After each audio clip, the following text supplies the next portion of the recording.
In today's video, we're going to be going over how to use the WF Execute tool to execute workflows in Bizweaver from within a workflow. So to start, you would just need to open up a Bizweaver workflow, and it's with this, it's just going to be a demonstration how to use the tool and not an actual comprehensive where you would use it. But an example where you would use this is if you had a e-commerce integration and you wanted to break down the full integration into subsections. So you want to get your orders first, and then you want to put that into a table, and then you want to put it into SAP, and then so on and so forth. If you want to do that's what usually the WF Execute tool could be used for, is you can break down your workflows into more manageable chunks, opposed to having one large workflow that deals with everything. So it's harder to find where if there's any errors, or it's easier to fix or modify when you have to modify it, or if you have to modify it.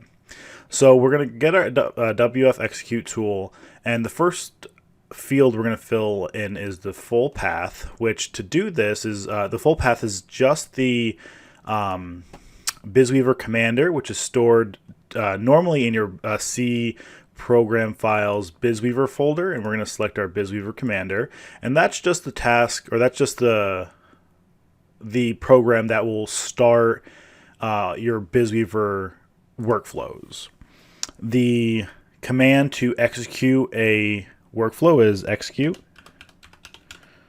task underscore, and then the workflow number, or the workflow number is going to be 74 in this case. And you also, so if you didn't want to do anything at this point, this would work perfectly, and it would execute the workflow that you have selected.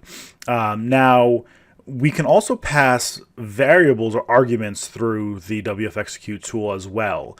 So say if you wanted to pass a doc num or or any other value into the next workflow, you can, and it's just broken up by spaces. So for example, if I wanted to pass the value of 1 and the value of 2, as long as they're broken up by spaces, the workflow will know those are arguments, and it will pass them to the next workflow. So we're just going to hit OK, and we're going to save this workflow. And I already have another workflow set up, workflow 74 here, so we're going to open it up just to show you what it is.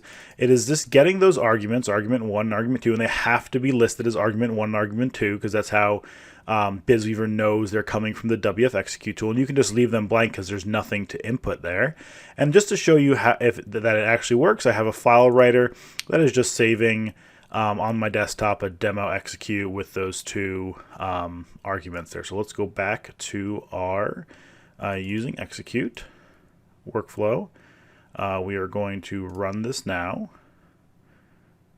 and it's going to show us that it walked through the process. I'm just going to go ahead and close and delete the logs, and we're going to check our demo execute file, and there you go. See, we have it passed those variables through. So this is a really good way to handle dealing with executing multiple workflows from within Bizweaver, another Bizweaver workflow, and a good way to pass arguments if you need to use that functionality without using the web service tool. If you don't want to use that, you can use the WF Execute instead. That's it for this video. If you have any questions, please don't hesitate to reach out. Have a great day, and I'll see you in the next one.